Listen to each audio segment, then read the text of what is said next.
When in doubt, if you can add pipeline, accelerate pipeline, or close pipeline at an event, you should be fighting to do it.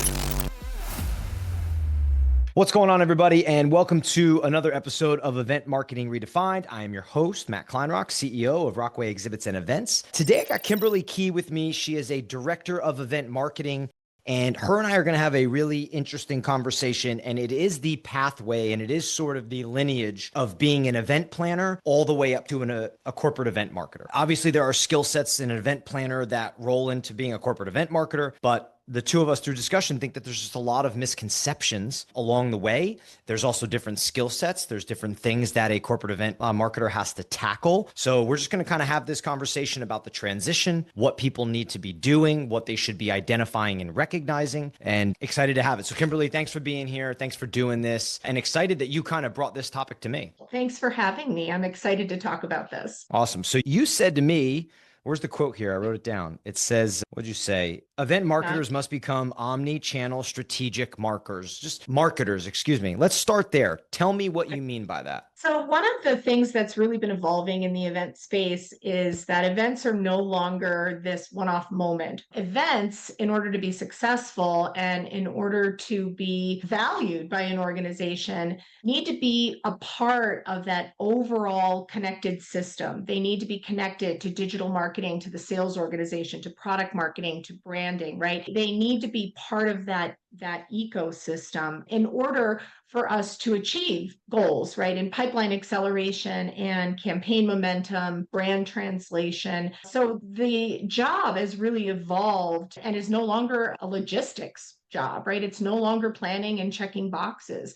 It's thinking strategically and tying the event program into that larger marketing ecosystem. I love that. It's a phenomenal answer. Yeah, I love that you said that it's no longer a one-off moment, because I think people do view events as a one-off moment, and they're not, right? They're a part of the sales and marketing. They're a part of go-to-market. They're a part of touch points with prospects, customers, prospects that are in the middle of deals. There's so much going on inside of sales and marketing that events has kind of a grip on. So I love your view on that. What was kind of for you personally along your journey? What was the shift you noticed, or what kind of cued you up to being like, I got to become like an event marketer here from a sales and marketing perspective, and not so much a logistical event planner? I feel like it's always been there. I've been in the industry for a long time, and I do feel like it's always been there, but maybe more as a subtle undercurrent versus what's happening now is it's becoming more front and center. And I really believe that the pivot happened during COVID. The events industry was, I've used this phrase a lot, but we were put through a blender, right? And all of a sudden thrust into having to adapt to an environment where we couldn't just have large gatherings and send everybody away with feel-good moments. I ended up in a role where I was doing online events or digital events, full-blown digital conferences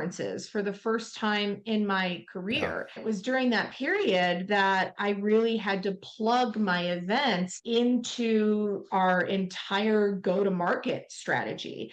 The event wasn't the whole campaign. The event was a component of the campaign. And so those events did have to be built intentionally. We had to put more thought into content. We had to look at what we were tracking. We had to start really defining what KPIs we were mapping to. So I do think that COVID was a big turning point in the industry. Yeah, that's interesting you said that. I forget who I talked to the other day, but I was kind of mapping out just the thought that I had, which is essentially that I feel like one of the main components of events kind of shifting into this sales and marketing stratosphere and asking to be measured and asking to follow up with leads more and asking to assist in the journey life cycle of a prospect to customer is essentially that, like, the world has changed. Very much so. Right. So, I think back to 2013, 2014 to now, the world is very different and a lot has happened. And I think the value of in-person touch points with customers and prospects on the rise. And I believe part of the reason that it's on the rise is because, yes, all the technology and all the advancements and the maturity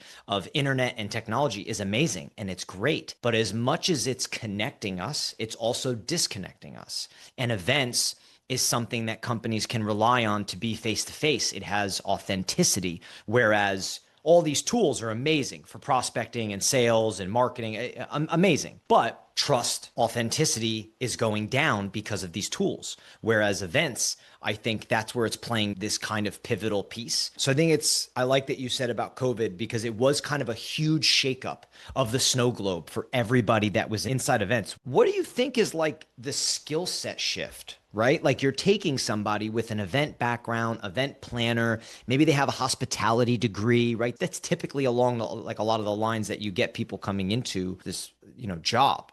But what are some of the skill sets? What are some of the things that they can do to kind of get beyond the coordinating and the planning and the logistics and think more like an event marketer? I think it all starts with the strategy. This is a shift, I think, that is being driven right now by the rise in ABM, account-based marketing. If you look at that just by itself, right, let's isolate ABM for a moment. It's all about, instead of going out and projecting messages and hope that you attract the right people, it's about targeting who you want to attract and personalizing, curating, customizing those messages and those Yep. experiences to those customers. So you have to get in on the front end. You have to take the time to really understand what life cycle marketing is. Events, people are suddenly being asked about things like pipeline or what impact they have on deal velocity. They're being asked about engagement signals. Quick story, I was in a previous role where we had a trade show exhibit, and there was somebody that had come into the exhibit who knew about the company. They had been contacted through a cold call by someone on the sales team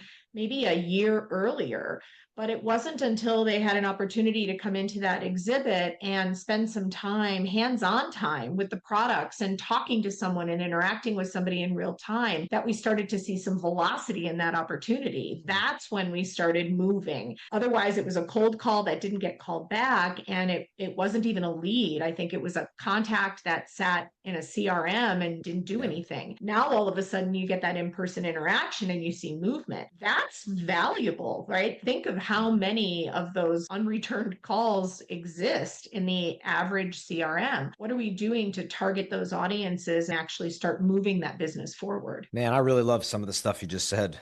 From life cycle marketing to deal velocity, pipeline, like the importance. I've always said to some people as we've hover on this as a topic because we talk strategy all the time, right? It's one of my favorite things to talk about on this show is the strategy of events to squeeze the juice out of the fruit when you're there, right? And these things are so important because it is what's happening at the event. And now we need to find a way to measure it. We need to find a way to like exponentially sort of take advantage of it, which just means doing things better, which just means understanding what's happening. But it turns it, for me, I think where a lot of event people go wrong, they get hesitant, they get sort of like timid, which is fine for some of them, is it turns into a business conversation. It does. It very much so turns into a leadership exec style conversation. You're talking, what are the business initiatives? What are their goals? What are their objectives? This event has to feed into those things. And pipeline is almost always one of them. Like when in doubt, if you can add pipeline, accelerate pipeline, or close pipeline at an event, you should be fighting to do it. But it just changes the narrative of the conversation. And I personally like that events are, in my eyes, they're maturing. They're becoming sophisticated because I think there's output on the other ends of them that companies require and that they need essentially at this point. I mean, companies started inviting their event leads to pipeline reviews, campaign Should. meetings, all as part of that integrated marketing approach. And I think that when I saw that happening more and more, I knew that the role was changing. And I made a commitment to, making sure that I understood what those things were. I asked questions, I did research, right? I wanted to understand how that worked. And then in organizations where I wasn't getting invited to those meetings, I gave myself a seat at the table. It's Nice. important to understand what those larger strategies are and how you can leverage other campaigns that are taking place. Maybe there's a fantastic digital campaign that's being launched around the same time as a key industry event. How can you leverage that and tie those messages together so that your customers are getting consistent messages, repeated messages? Tell me a little bit about like, some of the stuff we talk about, like particularly with ABM. I think a lot of companies are working on an account-based management, like account-based marketing approach. Tell me about like pre-show, post-show, pipeline velocity, like all these things that we're talking about here. deal velocity, life cycle marketing. Like, how are you folding that into events? How are you viewing that and then folding it into an event? It's a very important part of the discovery process as I enter into the planning for an event. What I like to do, part of my personal process, and what I also think is a great best practice for any event professional, is to start off every event with a list of key questions to define, right? Why are we going to this event? Who do we want to talk to? What are we trying to communicate? What are we going to walk away with? And there are ways that you can map your budgeting to those goals and to those KPIs so that you can understand, okay, I need to funnel more money into this area because I need to achieve this particular objective.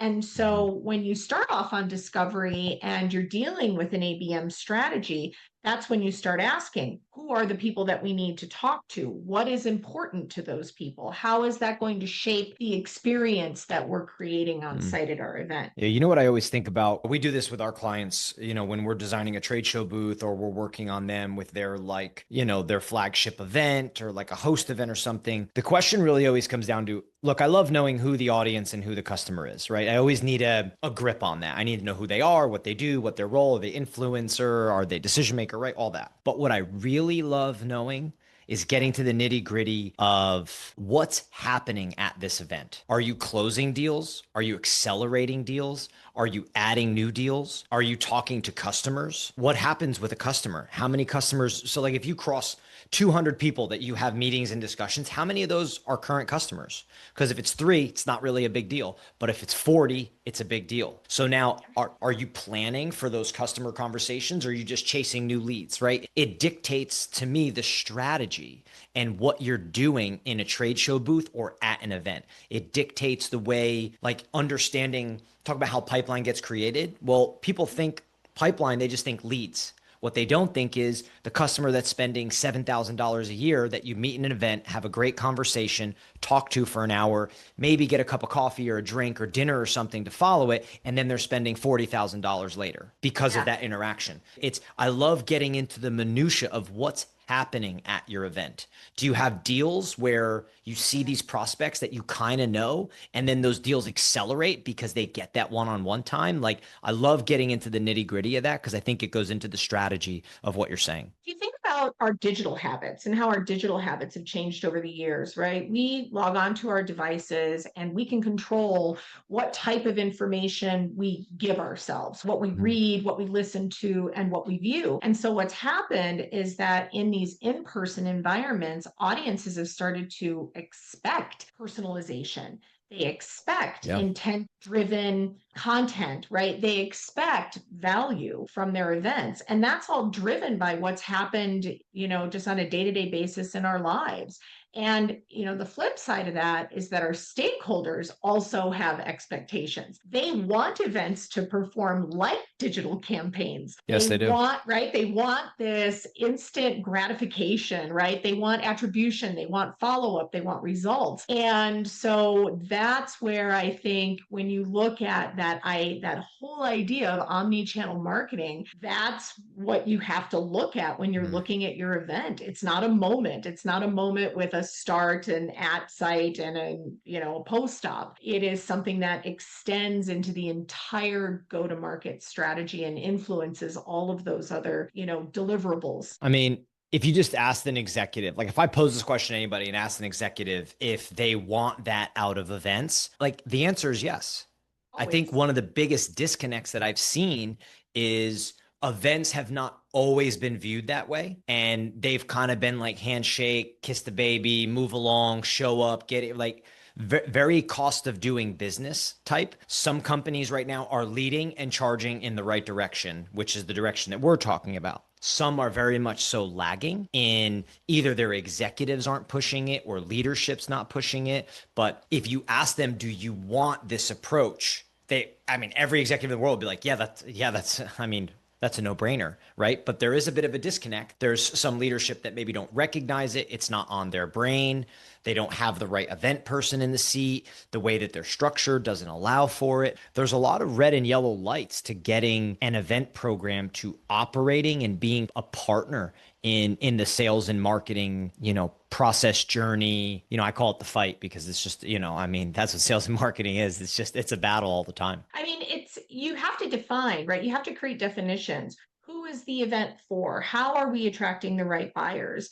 How are the campaigns that we're putting together building intent and awareness? How are we engaging with those customers, right? You have to understand the sales cycle in order to ask the right questions and in Yeah. order to achieve that. How would you recommend somebody like an event marketer that may be struggling with this? Or because I talk to a lot of people who are like, yeah, we're not doing all this, but I want to, right? I think that's the best thing about event people is they're kind of take it on as it comes. They're ready. So like, how would you tell somebody like they don't really understand the full sales cycle? They don't really understand that business sales side of the business and they're running the events. How would you tell them, like, I guess what kind of advice would you give them to get educated on it? I think a good place to start is with a sales organization, right? Meeting with sales leadership and having them help you understand what the buyer needs are. You can go in and start asking questions, right? We want to design an experience that addresses our buyer need. How do we do that? Tell me, what areas of the cycle influence pipeline conversion, right? We want to measure our performance above and beyond things like how many people showed up or, right, really simple metrics. We want to go a little bit beyond. What is the data that we need to actually influence outcomes? I think that for any event professional, you really do have to get aligned to revenue. And the way that you get aligned to revenue is by building a relationship with sales. You start asking that question with every single event. How does this event move the business forward? How does that happen? The idea of being able to measure above and beyond who showed up, right, is huge. Data to influence the outcomes, I think, is another really big one, right? Like we talk a lot about leading and lagging measurements and KPIs. You need both, especially at an event. I recently did a podcast. John Seeds, he's the CMO of T-Tech Digital. And I said, I want to understand the CMO point of view on these events. And one of the best, he said a lot of good stuff, but one of the best thing I thought he said was talking about data and talking about leading data that comes out of events. Because that is most of what comes out of the event. It's basically what happened, report how many people, how many meetings, how many, right? All of that. He said, as the event marketer, have an opinion and express it. And I love that he said that because what he's saying is like, data is great. And I like the data. And we need to say we had 40 meetings. We had like, you have to have that. But what was your opinion? If you're in the thick of it, and he told event marketers, get used to giving the opinion and moving it up the ladder. Executives like that. They're never going to get upset if you send them data and you feed an opinion with it. Now, he said, don't get in the habit of having an opinion that defends your data, but give your thoughts, right? Say, this is what I'm thinking. This is what I'm seeing it. And I just thought it was a really good way of describing what comes with measurement like that. Oh, 100%. And I love that. I'm curious by nature. And so I think that one of the things that influences my approach to events is to express that curiosity. Another thing that I really enjoy is data. But what I love about data is not just lists of statistics, but I think data tells a story. And so when he's saying give an opinion, that's the story that you're trying to tell, right, from the data that you've collected. So I love that he said that. Yeah, I thought he framed it properly. And it was a good episode because we were trying to get into the idea of like, okay, what does a CMO want, right?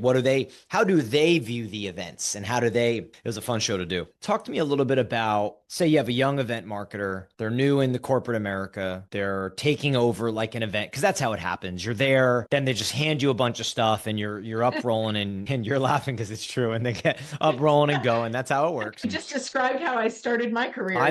It's how most, that's how most do. What's some of the advice you have for them from getting out of the coordinating logistics into more strategic mindset right away? Because sometimes it's like, I'm too busy, I don't have time.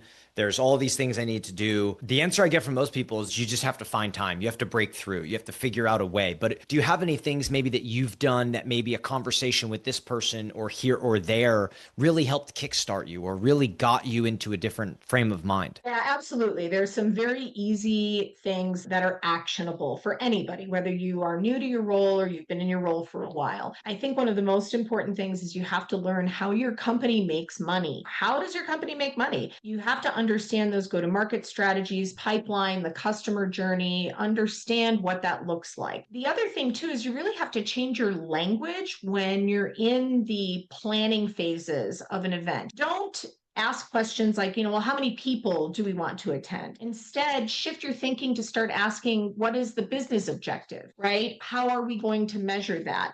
You have to lead that discussion in a strategic place instead of a logistic place. And like I said, look, for me, right, that natural curiosity, be curious about other functions in the company. Be curious about how sales works best, how product marketing works best. I find that a good relationship with marketing ops is worth its weight in gold. I think they're probably one of the best resources that you can have because they are going to help you tell those stories from the data. And then you can also learn how to speak the impact language, right? Let's call it the impact language, but using terms like influenced pipeline or deal acceleration or conversion rates, right? Yeah. Start speaking at a level that those CMOs are going to understand and using terms that are going to resonate. What I'm hearing from you is like, don't just speak that way to speak that way, understand it and know why it's important. You know what I mean? Understand when they say deal velocity is increased by, 20, perfect example. I always say Kat Leong, she works for Gainsight. They have their own like big host event. What's it called? Impulse, maybe she calls it. I don't know. Yeah. And Kat and I were talking and she was basically saying how they struggled with sales for a long time to get attendees to their event, getting sales to market it, promote it, and get their customers to come. But then once she had a couple of years under her belt of the event, she was basically able to go back to sales at some point and say, hey, when your customer attends, their spending goes up by 20%. And then when prospects and people in deals attend, those deals accelerate by 40%. You don't have to tell sales anything else, right? Now they're going to go do what they need to do. But that's where those things matter, to your point of like, understand what they mean and understand how your event impacts those things because they're happening all around you all the time. It's true. I think that if your metrics tracking ends at attendance, your impact ended at the door, right? Yeah. You're not going to be able to make those inroads and you're not going to be able to build trust and influence with the people that you need for that event to be successful. When I'm teaching classes, one of the things, and I heard this many years ago and it's just always stuck with me because of how true it is. And it says, in the events world, you could be as prepared as anybody could possibly be. You could have done all of your work on above and beyond on everything that you need to do, but ultimately your success depends upon the performance of other people. Right. And that is where the trust and the influence comes in. You do have to tell those stories to sales because that's something that they understand. And if they understand it, they're going to do what you need them to do to start achieving that success. Tell me, what do you think is this has me thinking about this. Like, what do you think is the biggest, you've worked at numerous organizations. What do you think is the biggest hurdle at the organization from getting the event program to be a true part of the sales and marketing go-to-market machine? What do you think is really hindering, or what is the biggest hurdle? I think that events people often allow themselves to get kind of pushed to the side. I know that I did it for a lot of my career, and I can only speak to that experience, is I wasn't vocal enough in sharing my ideas or my stories or my opinions, right? Yeah. And those opinions really are valuable. And I do believe that event professionals should recognize the value in their opinions. They should recognize the value in what it is that they're seeing and they're perceiving and the conversations that they're having. And they need to raise those, right? They need to be the ones that help define the goals. Don't just sit back and wait for somebody to give them to you so that you can deliver on them, right? I think that if we are driving those conversations, there's just a respect. I had a lot of moments in my career where I felt like I knew what was right and I had to fight really hard to make those things happen. And the majority of those moments were very satisfying to me because after the fact or at the event or when we were evaluating the results from the event, I've had people say, look, I know that I fought you the entire way, but I was wrong. this was Yeah. this is fantastic. I see the results. I feel the results. I respect what you're bringing to the table. It isn't something that happens overnight. It happens with time, right? And really working to elevate a program. Yeah. It goes back to what you said earlier, which is essentially if you understand the big picture, and that really is how the company makes money, right? What the objectives are, what the goals are, what really matters to the company, and then how you affect it. I think it allows you to develop a event point of view for the company, right?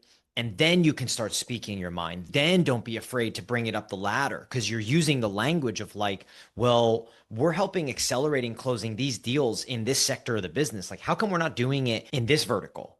And someone's like, well, what do you mean? And you're like, well, we go to this industry event in this vertical and this is what's happening at it. How come we're not having it? Well, I don't know. That's a good idea. You probably, oh, I guess we should go, right? You start to educate yourself and realize as long as you can understand how the company makes money, as long as you can understand how pipeline is influenced and you can understand those big picture things, your wheels start turning different at an event.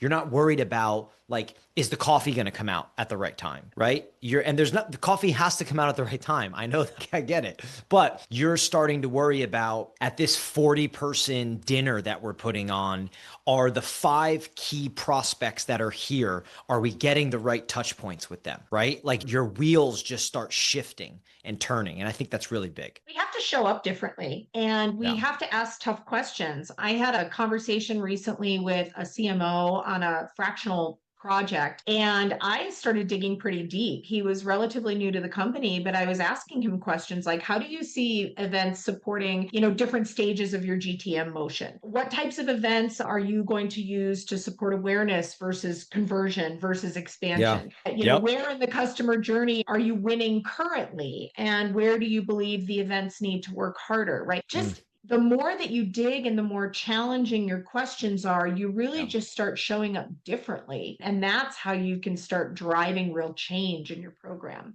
I really keep thinking to myself, and I don't know how it's going to go, but the phrase that gets thrown around a lot on LinkedIn from people is that like event people are going to get a seat at the table. Now, I don't know if they're going to start hiring like chief event type people. I think head of global events, it just depends on the company. There are some companies large enough to have a head of global events, some not, but I do genuinely think that as this goes on, to me, I challenge like executives, and I know there's probably not a lot of CEOs or CMOs that listen to this, but essentially, like it is about how do you get a strategic thinking event person in your business operating strategically. And you're going to need to give them resources underneath them. You're going to need to give them a planner. They're going to have somebody that has to worry about, did the freight get there? Did the coffee get served on time? Do we have enough RSVPs, right? But it's where it's going to me because if you can't do everything. Right. You can't. It's impossible. But to me, without the strategic approach, without the stuff that you and I are sitting here talking about, I don't care what anybody says. Your event program is, for lack of better terms, half-assed, and it's not producing what it could. Like, no Yeah. doubt in my mind. And I wouldn't even tell you that you could double or triple it because you're not measuring it. So I don't even know what more output it could create. So it really leaves your event program in nomad land. So it really is who is responsible for the strategy and then the results. Because ultimately, in a company, when you're responsible for the strategy, you are responsible for the results, And Absolutely. I think that's where events are going. I don't know how fast it will get there or how it will shake out, but I think you'll see more and more people essentially looking for that. I see a lot of what I've seen in the last couple of years is I've seen more awareness and recognition that this is the direction that events are going. And I see a lot of companies that want this to happen. They're asking for this to happen. But I also think that there is a lot of friction and resistance when it comes to actually making it happen. And I Yeah. think a lot of people are just really comfortable in that space of, well, this is how we've done it and it's fine. The phrase I dislike most in business is because that's the way we've always done it. And I know that there are a lot of event professionals out there that are learning and they want to challenge these norms and they want to start shaking things up. the way events are executed right now, I see so many changes in how people are doing their events. Those old formulas are going out the window. And Yeah. it's because of this. It's because of Hmm. this topic. It's because that with all of this data and with our immersion into omni-channel marketing, we're understanding buyer behaviors better. And when we do that, we start to understand that, you know what, we can't follow the same old formula, the general session, No. breakout, lunch, right? It just doesn't work anymore. So people are going to have to start changing and they're going to have to Yeah. start catching up. It's old playbook versus new playbook. And, I did a little bit of podcast live show on this the other day, actually. Old playbook versus new playbook, essentially. And I think look, it's just a matter of the times are changing. People are changing. I think you have a lot of, what is it, millennials and Gen Z showing up to conferences and being like, this is like what you people are doing here, right?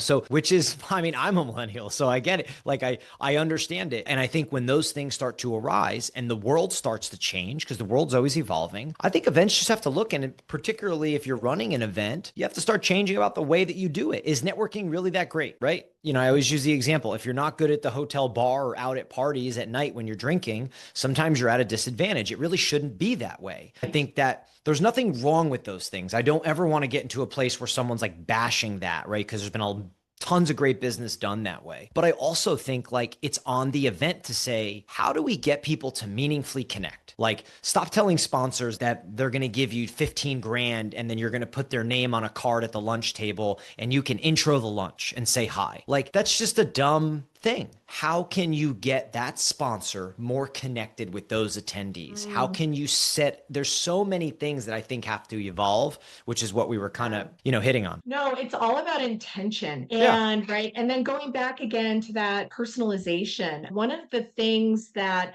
I've seen so many hosted events where the inclusion of sponsors or sponsorships are such a missed opportunity. Yep. And what I'd really like to see are more companies moving away from here's our bronze package, silver package, gold package. We'll slap your logo over here. We'll let you Yep. introduce a session over here or, or host a lunch, but instead actually working with those sponsors to co-create experiences that make Yes. sense and allow those sponsors to be integrated into the storytelling of the event. Otherwise, Yeah. it's just our demos over here and the sponsor demos over there, and there's really no meaning behind it. And it doesn't do anything to enhance, a participant's experience. What is they walk into a poorly lit room Yeah. with a bar and some food over here. They see a bunch of demos. They're not really Yep. sure what to do. They look around for a minute and leave. It's huge missed opportunities. Our director of sales and marketing, Cody, she says all the time,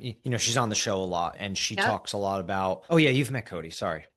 She talks about all the time. She brings it up that like, if you're the sponsor, pitch them something different. Go to the show and say, this is what I want to do. Like, ask. She said, she's done it for us where we've got like podcast sponsorships, or we've been able to say, hey, like we want to sponsor, but this is kind of what we want to do. We want to use the podcast. We want to talk to people. We kind of want to build our own sponsorship to a degree. And then I think if you're making reasonable requests, you're just getting creative and say, this helps us meaningfully engage and it's worth the 5, 10, 15, 20, 30, 40, 50, whatever it is, $100,000. As the event marketer, go to the show, go to your partner, ask, come up with something unique. Now, don't be unreasonable, but come up with something unique and different. And I do think you have a lot of shows that are in a position where they will listen. I think we're already seeing that happen in some environments. I'm definitely seeing a trend toward a rethinking of sponsor integration. And I do hope that this is something that we see more of, because oftentimes it's just, yeah, here's our package. We'll give us a check. Have a nice day. In one of my previous roles, we had a user conference where our CEO hated the fact that we even had sponsors there to begin with. And those sponsors were an important part of our story. But instead of really trying to, and that's leveraging those relationships for our benefit, not just the sponsors, benefit. Yeah. And what ended up happening was those sponsor kiosks ended up getting literally pushed to the back of the room where, they were discouraged really from interacting or talking or being a part of the event. I just think it's a terrible missed opportunity. And when those sponsors are a part of your story, you don't want to be dismissive. Yeah. I think much of what I've taken from what you've said today, and even just on that, is just being intentional with what you're doing. Yes. But in that case, you have to understand where you're trying to get. What is the business trying to accomplish? Why are the people there? And it is, I don't want to call it basic work, but it's just, I don't even think that people are even stopping sometimes to say, let me jot this down. Let me get this directionally mapped out. So then I can start to identify intentional ways to sponsor, intentional ways to exhibit, intentional ways to engage them. I think that's been a really good message that you've driven home here. Sorry, I didn't mean to go down the go ahead. rabbit hole. Right? No, it's okay. I think it's a good one to go we down. Could make that a podcast of its own. It's yes, it could be for sure. A topic that's really near and dear to my heart. No, I think it's important. Kim, this has been great. You've been awesome. One thing for sure, you know what you're doing. It's great to hear you talk about some of the things that you talked about and really having a grip on how events impact the business, which ultimately at the end of the day is the most important thing. We're not at events just to event, right? We're at events for business impact. So I appreciate you doing this today. I appreciate you coming on. It was a ton of fun having you. Thanks for doing it. Thank you very much for having me, Matt. I loved this conversation. Awesome. That's a wrap, everybody. Thanks for listening. We'll catch you next time. Thank you so much.